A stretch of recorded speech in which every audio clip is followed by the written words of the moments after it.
যেই তোমার নেত্রী ফাইল চুরি করে জমি নিয়ে বললে, তাহলে কানেকশন তোমার কোন দিকে? আল মারউ মা মান আহাব্বা, যে যার সাথে দুনিয়ায় পরকালে। মুনাফিক যদি চিনতে পারো, প্রকাশ্য দুশমন যত শক্তিশালী হোক তোমাদের কিছু করতে পারবে না। তোমাদের ক্ষতি ঘরের মধ্যে ঢুকে যে যারা যাতায়াত করে তারাই ক্ষতি করবে। কথা মাথায় ঢুকছে? এই জন্য মুনাফিক চিনা যাচ্ছি। আল্লাহর পক্ষে নবীর পক্ষে দাঁড়িয়ে মুনাফিকের বিরুদ্ধে লড়াই করা ফরজ, চলবে, কোনো অসুবিধা নেই। করা বুঝে আসছে না? একদম খুলে বলে যাচ্ছি, আল্লাহ ও রাসূলের পক্ষে দাঁড়িয়ে মুনাফিকদের বিরুদ্ধে লড়াই করা ফরজ, চলবে, একদম শরীয়তের হুকুম। এতগুলো রেকর্ড হচ্ছে, পুরো পৃথিবীর মুফতি মাওলানাকে চ্যালেঞ্জ দিলাম। কেন? কথা তো আমার নয়, যেখান থেকে এসব রাসূলুল্লাহর হাদিস কোরআন বলতে তো হবে। তাহলে মুনাফিকদের বিরুদ্ধে তোমাদেরকে সোচ্চার হওয়া, ঐক্য হওয়া, দ্বীনের দুশমনদের বিরুদ্ধে সোচ্চার হওয়া, ঐক্য হওয়া, এটা তোমাদের ঈমানি দায়িত্ব আছে। একদিকে ফিরাউন, একদিকে মুসা, একদিকে নমরুদ, একদিকে ইব্রাহিম নবী, একদিকে ইয়াজিদ, একদিকে হুসাইন, একদিকে জালিম পৃথ্বীরাজ, একদিকে গরিব নওয়াজ, একদিকে হতভাগা আকবর, আর একদিকে মুজাদ্দিদ আল পেসানি, একদিকে ব্রিটিশ, একদিকে সিদ্দিক আকবর, দাদা হুজুর পীর কেবলা, একদিকে আজকে জালিম চোর নেতারা, আর একদিকে আব্বাস সিদ্দিকী। কার দিকে থাকবে ঠিক করে নাও। আমি কারোকে বলবো না, ঠিক নিয়ত করো, কেন লড়াই ডাইরেক্ট হবে, যুদ্ধ করতে হবে, সোজাসুজি কথা। এ রাজি আছেন না? নয়? আমার কথা আপনাদের খারাপ লাগছে? কেউ আমার মসজিদ মিটাতে আসবে, মাদ্রাসা মিটাতে আসবে, আমার কোরআনের বিরোধী করবে, আমার রাসূলের বিরোধী করবে। আজকে আমরা থানায় গেলে ইনসাফ পাবো না, কোর্টে গেলে পাবো না, তাহলে নিজের ধর্মের জন্য নিজেদের ঘরে লড়াই করতে হবে না? এই তো কথা। কারণ আমি ধর্মগুরু, আমি ধর্মের জন্য কথা বলছি। আমি ধর্মগুরু, আমি ধর্মের জন্য কথা বলবো না? বলবো না? কই, আমি তো হিন্দুদের বিরুদ্ধে কথা বলছি না, আমি তো সাঁওতাল, আদিবাসী, দলিত, এসটি, এসটি, ওবিসি কোন ধর্মের বিরুদ্ধে কথা বলছি না।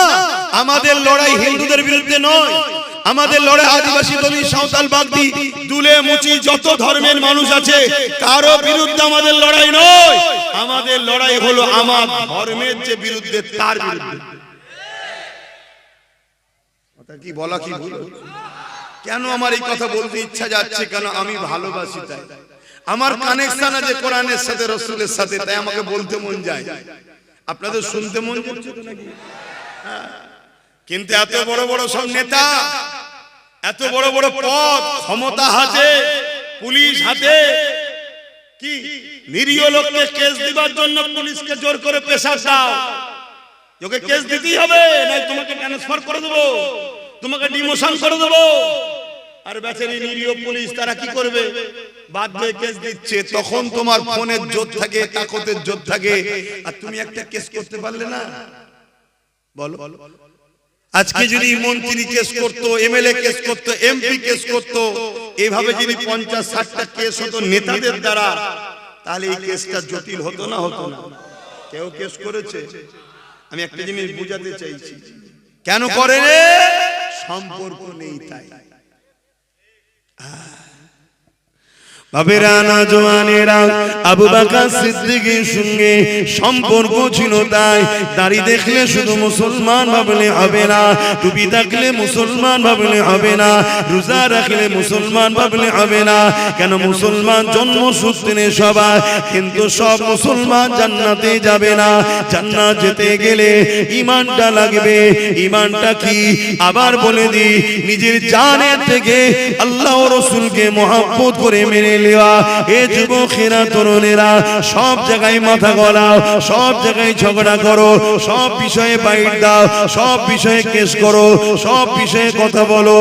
আর যখন আমার কোরআনের বিরুদ্ধে কথা হবে, মিথ্যাচার কথা হবে, তোমাকে সেই জায়গায় পাওয়া যাবে না। তাহলে আজ আমাদের বুঝতে হবে, তোমার মধ্যে ঈমানটা নাই। তুমি নামে মুসলমান, কিন্তু প্রকৃত তুমি মুনাফিক। আজকে দেখা যাচ্ছে কোরআনের বিরুদ্ধে আমার বাংলায় বিজেপির এক নেতা 4 পাস বলেছে না? বলেনি? তার বিরুদ্ধে কোনো কথা হলো না। এদিকে দেখা যাচ্ছে ফাইল চোরের বিরুদ্ধে রাস্তায় নেমেছে।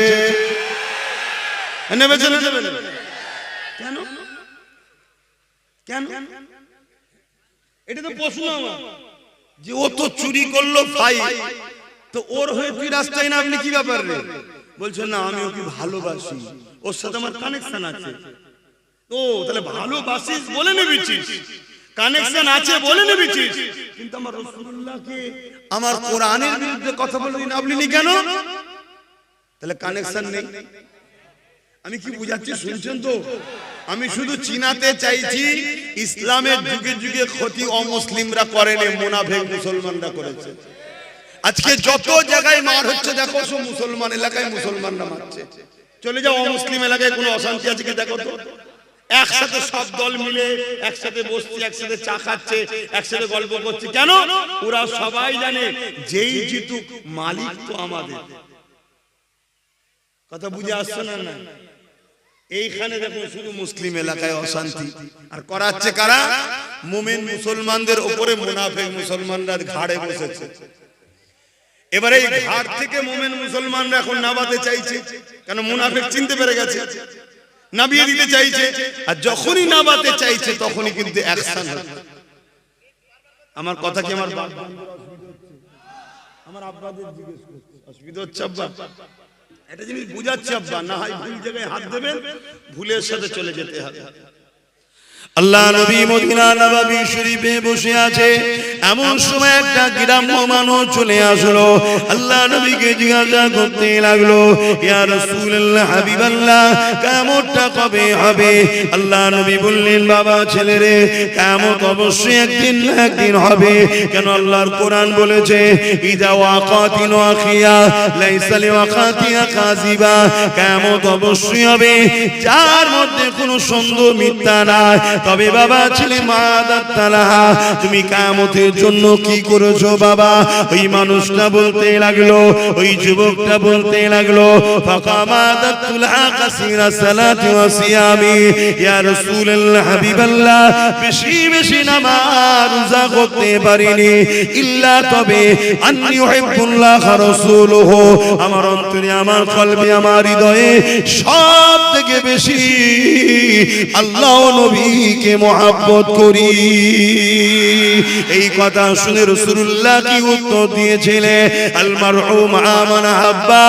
এ বাবা ছেলে, দুনিয়ায় যে যাকে মহব্বত করবে, মন দিয়ে শোনে, দুনিয়ায় যে যাকে মহব্বত করবে, পরকালে সে তার সাথে আল্লাহর জান্নাতে যাবে। এই যুবকেরা, তাই নবী আমার জানিয়ে দিলেন, মান আহাব্বা সুন্নতি, যে আমার সুন্নতকে ভালোবাসলো, ফাকাদ আহাব্বানি, সে আমি রাসূলুল্লাহ আমাকে ভালোবাসলো, যে আমাকে ভালোবাসলো, কানা মাই ফিল জান্নাত, আমি নবী আমার সঙ্গে জান্নাতে গেল। আল্লাহ নবী আরো জানিয়েছে, এ আমার সাহাবারা, আমার উম্মত উম্মতিদের জানিয়ে দেবে, একটা চেন জান্নাতে যাবে। ওই চেনটা হলো এটা। আল্লাহ নবী জানিয়ে দিলে, ভাই আল্লাহ ওয়ালা হয়ে যাও, ভাই আল্লাহ ওয়ালা হয়ে যাও। যদি আল্লাহ ওয়ালা হতে না পারো, আল্লাহ ওয়ালাদের সাথী হও। যদি সাথী হতে না পারো, আল্লাহ ওয়ালাদের সাথীদের সাথে সম্পর্ক রাখো। আল্লাহ ওয়ালার পিছনে আল্লাহ ওয়ালা সাথী, সাথীর সঙ্গে সম্পর্ক যে রাখবে, এই তিনটে চেন আল্লাহর জান্নাতে যাবে।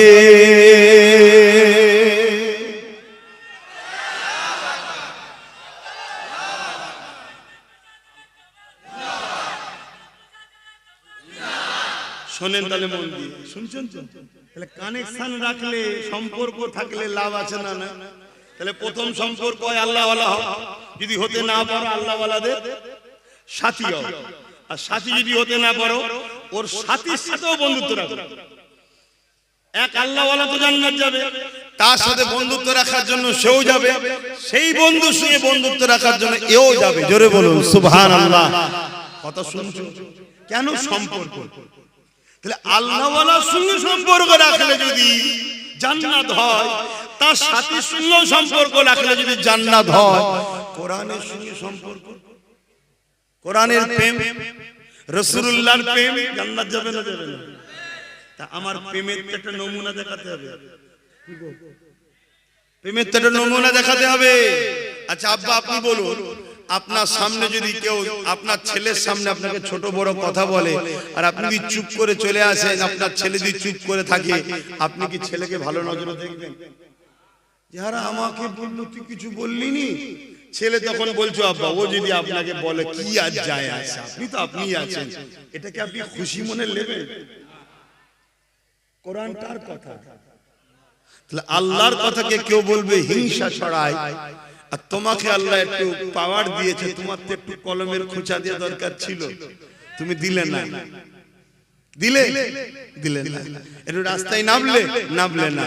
আর সংগঠিত হও, ঐক্যবদ্ধ হও। যদি ঐক্যবদ্ধ না হও, কাল তোমাদের হারুয়ার পীর আব্বাস আলী গোরাচাঁদ হুজুরের মাজার থাকবে না। কথা মাথায় ঢুকছে? তারপরে কালকে তোমাদের কি বলে আব্বাস আলী, কি বলে হযরত সুলতান আসগর আলী হুজুরের মাজার থাকবে না। কেন? ওয়াকফ। কি ওটা? কারা ভাঙবে? এই মুনাফিকগুলো, এরা এসে ভাঙবে, এরা এসে নেতৃত্ব দিয়ে ভাঙাবে। কেন? এদের দুনিয়ার প্রভুরা হুকুম করবে যাও, যে প্রভুদের জন্য আজকেরা রাস্তায় নাবে, কোরআনের জন্য নাবে না। কথা কিছু বুঝছেন? অসুবিধা হচ্ছে? দোয়া করে দেবো।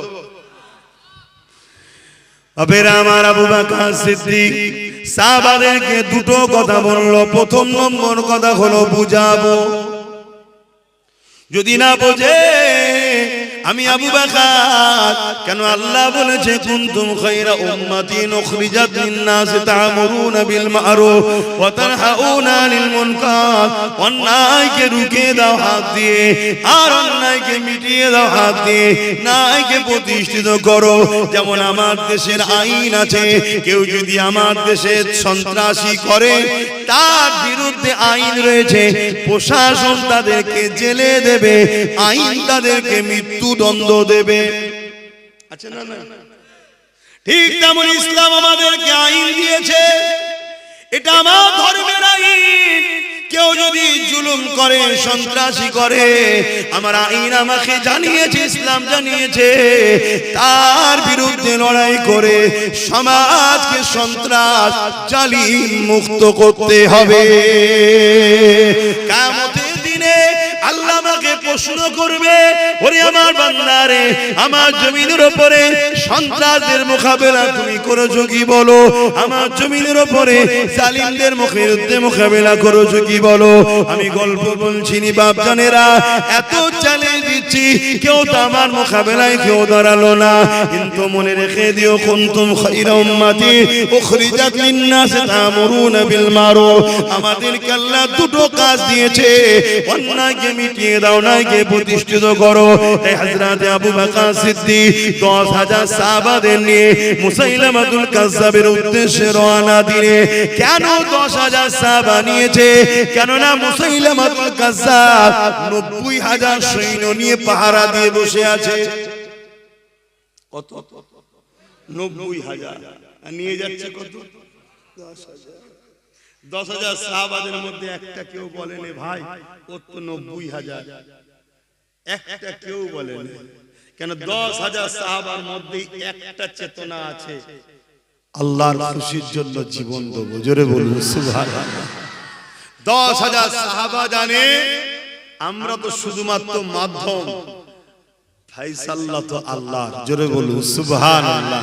এত কমপ্লিট তাদের ঈমান, তাই একবারও বলেনি ভাই যেতেন 10,000 নিয়ে, ওদের তো 90,000।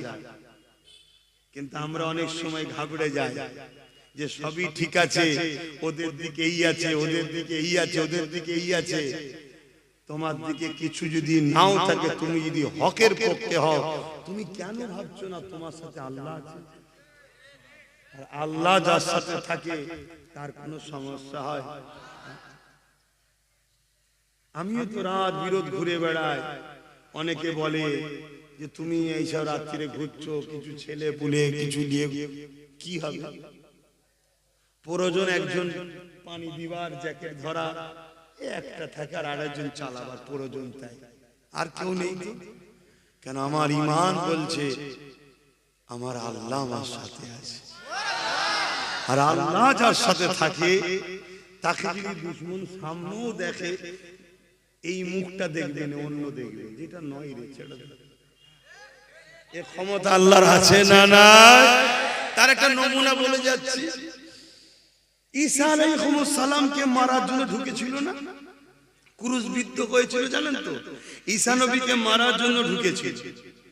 তো ঘরের মধ্যে ঈসা নবী আছে, আর যারা মারতে এসেছে সেই সর্দারদের নেতা ঢুকেছে।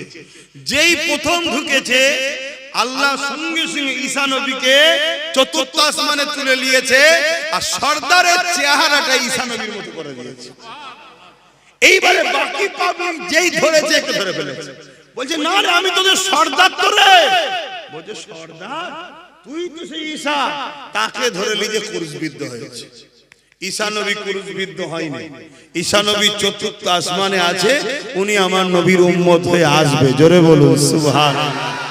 কে এটা করলো? তো সেই আল্লাহ জানা নাই? আল্লাহ চেহারাকেও চেঞ্জ করার ক্ষমতা রাখে। তার তো শুধু বলতে লাগে কাফ আর নুন, কুন, ইরাদা শুধু কুন, তার মানে হচ্ছে হো যা, ফায়াকুন, সঙ্গে সঙ্গে হয়ে যায়। জোরে বলুন সুবহানাল্লাহ। হায়রে মুসা আলাইহিস সালাম লাঠি ছাড়লো, সঙ্গে সঙ্গে বিশাল সাপ হয়ে গেল। জোরে বলুন সুবহানাল্লাহ। সেই আল্লাহ আছেন না? ক্ষমতা কি কমে গেছে? নাউযুবিল্লাহ, লা হাওলা ওয়ালা কুওয়াতা ইল্লা বিল্লাহ। ভরসা রাখ আল্লাহর উপরে, ভরসা রাখ আল্লাহর উপরে। মাদার টেরেসা দেশের সেবা করেছে, সমাজের সেবা করেছে, ওটা একটা ভালো কাজ না খারাপ কাজ? ভালো কাজ, অবশ্যই ভালো কাজ। কিন্তু এর যাজা কি আখিরাতে পাবে? কেন পাবে না? কেন পাবে না বলবেন? ঈমান, কিন্তু ভালো কাজ। ওই কাজ মনে হয় মুসলমান ঘরের কেউ করতে পারে না, এত ভালো কাজ করেছে। ঠিক না বেঠিক? হ্যাঁ, স্বীকার করতে হবে। কিন্তু তার যাজা আখিরাতে পাবে না। কিন্তু ওই কাজ যদি কোনো মুসলমান করে, দুনিয়াতেও ভালো কাজ, আখিরাতে জান্নাত পাবে। জোরে বলুন সুবহানাল্লাহ। তাই ওপেন বলে যাচ্ছি, গরিব দুঃখী অসহায় দেশকে সেবার জন্য কোন মুসলমান যদি রাজনীতি করে, ও দুনিয়াতেও সম্মান পাবে। আমার আগে বলছিলেন না, ন্যায় বিচারকারী আল্লাহ সম্মান দেবে, আখিরাতে আরশে ছায়া পাবে, জান্নাতও পাবে। জোরে বলুন সুবহানাল্লাহ। একই জিনিস, একই জিনিস। ইমানদার করলে ফায়দা দু জায়গায়, আর ঈমান ছাড়া করলে ভালো কাজ যদি হয় শুধু দুনিয়াতে ফায়দা, ভালোকে ভালো সবাই বলবে। ঠিক না বেঠিক? মাথায় রেখে দেবে। তো যা হযরত আবু বকর সিদ্দিকী হুজুরের কথাটা একটু বলে নিন। অসুবিধা হচ্ছে না? আল্লাহ নবী সাহাবী হযরত আবু বকর সিদ্দিক রাদিয়াল্লাহু তাআলা 10000 সাহাবা ভাইদেরকে নিয়ে মুসাইলামাতুল কাজ্জাবের দিকে রওনা দিলেন। মুসাইলামাতুল কাজ্জাব বিরাট এলাকা নিয়ে 90000 বাহিনী নিয়ে বসে রয়েছে। হযরত আবু বকর সিদ্দিক সাহাবা ভাইদেরকে রেখে আগিয়ে গেলেন। মুসাইলামাতুল কাজ্জাবের সঙ্গে কথা বলতে লাগলেন। মুসাইলামাতুল কাজ্জাবকে বলতে লাগলেন, এ মুসাইলামাতুল কাজ্জাব, কেন তুমি আমার কোরআনের বিরোধী করেছো? কেন বলেছো ওয়ালাকি রাসূলুল্লাহ ওয়া খাতামান নবী, যেখানে আল্লাহ বলছে নবী শেষ নবী, এর বিরোধী কেন তুমি করলে? কেন তুমি রিসালাতের বিরোধী করলে? ফিতনা কেন ছড়াতে লেগেছো?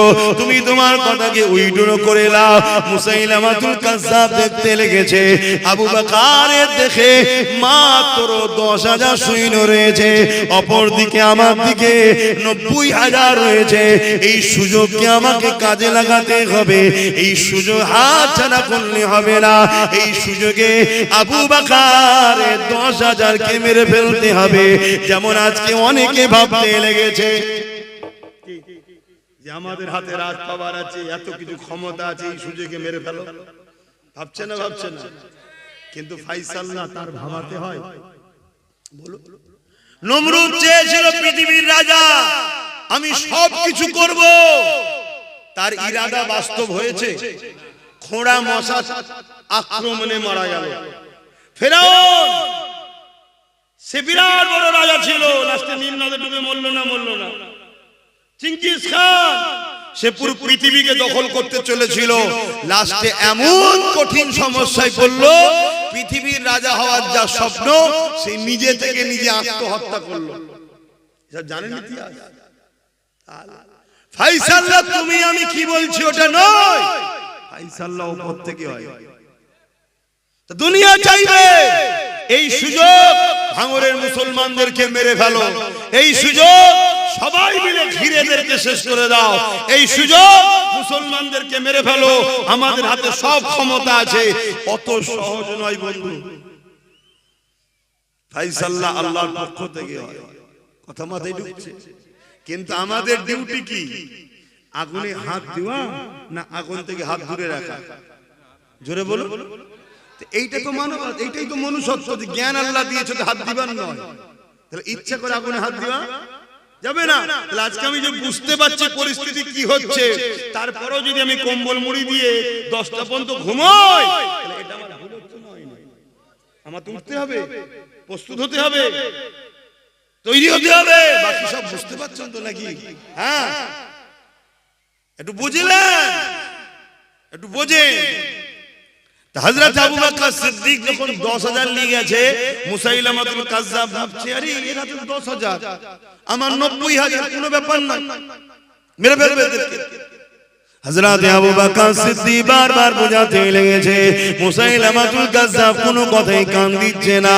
ইশারা করে দিল ঝাঁপিয়ে পড়ে যাও।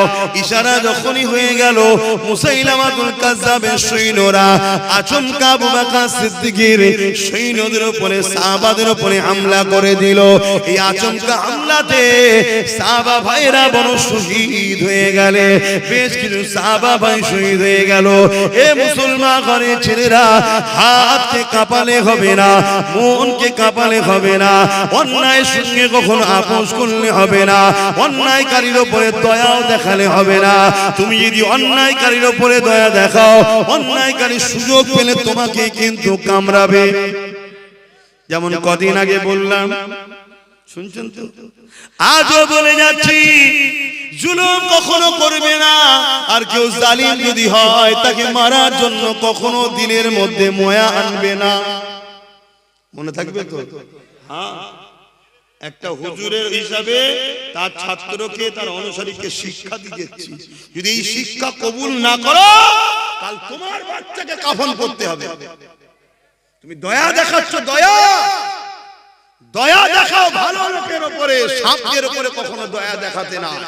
পানি খাওয়াও, ভালো লোককে খাওয়াও, জীব জন্তু অনেক কাছে খাওয়াও, কিন্তু সাপকে কখনো পানি খাওয়াতে না।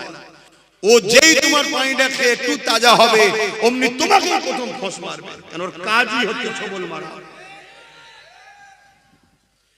এ বাবেরা না জওয়ানেরা, এ নবী পাকের প্রেমিকেরা, তাই বলে দিয়ে যান। আল্লাহ নবী সাহাবী আবু বকর সিদ্দিক ইশারা করে দিলেন, আওয়াজ দিয়ে দিলেন, জালিমরা যখন আমাদের উপরে হামলাই করে দিয়েছে, জান বাঁচানোর জন্য ডিফেন্স হয়ে যাও। এই কথা আবু বকর সিদ্দিক বলে দিলেন। সাহাবা হুজুররা ডিফেন্সের জন্য নেমে গেল। এক তো মুসাইলামাতুল কাজ্জাবের 90,000 সৈন্য, আবু বকর সিদ্দিকের 10,000। আবার আচমকা হামলাতে সাহাবা ভাইদের কিছু শহীদ হয়ে গেলেন। এরপরও যখন আবু বকর সিদ্দিক বললেন ডিফেন্সে নেমে যাও, ওই ডিফেন্সে যখন নেমে গেল, ইতিহাস বলতে লেগেছে এই 10,000 থেকে কিছু কমেও গেছে। এরপরও এই গুটি কত সাহাবার মোকাবেলায় 90,000 টিকতে পারলো না, 90,000 জাহান্নামে চলে গেল। আল্লাহ নবী সাহাবাদেরকে আমার আল্লাহ পাক বিজয় দিয়ে দিলে। আরো জোরে বলুন সুবহানাল্লাহ। কোন একটা লড়াই বলুন, ইমানদারদের উপরে আল্লাহ সাহায্য করেন। সংখ্যা যেদিন কম ছিল, সেদিন বিজয় আমাদের মুকাদ্দার ছিল। আর সংখ্যা বেড়েছে, কিন্তু বারবার আমরা পরাজিত হচ্ছি। কেন? আমাদের মধ্যে গাদ্দার ঢুকে গেছে। আর গাদ্দার দা প্রকাশ্য দুশ্মনদের সঙ্গে সেটিং এ আছে। কথা বুঝছেন?